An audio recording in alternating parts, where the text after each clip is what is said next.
Dans le livre de l'Apocalypse, au chapitre 2, verset 10, nous lisons « Ne crains pas ce que tu vas souffrir.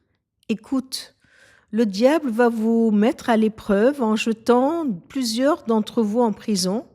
On vous persécutera pendant 10 jours.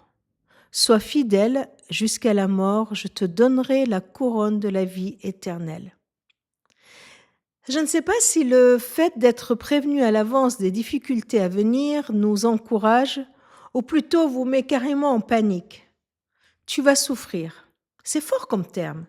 Le diable vous mettra à l'épreuve, on parle même de prison, de persécution. Où est donc la victoire dans tout ça? Pourquoi être prévenu des difficultés à venir? Eh bien d'abord pour ne pas être surpris quand elles viennent. Nous on rappelait que puisque Dieu nous prévient, puisque Dieu me prévient, c'est que lui non plus n'est pas surpris, qu'il n'est pas pris à l'improviste, qu'il le sait.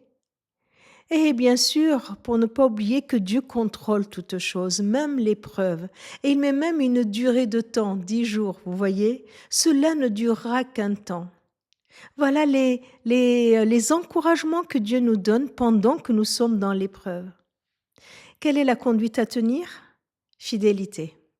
Fidélité même jusqu'à la mort. C'est l'exemple de Jésus, lui qui a souffert, qui a été mis à mort, qui a été éprouvé, qui a été mis dans la tombe.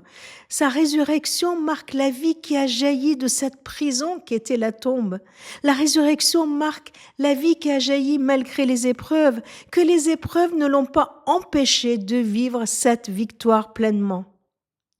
Pourquoi Jésus a pu rester fidèle?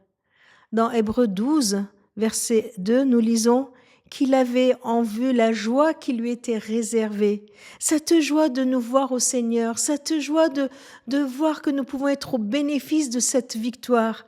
Alors il est allé jusqu'au bout pour nous offrir à nous aussi cette victoire. Alors qu'est-ce qui va nous aider à rester fidèles?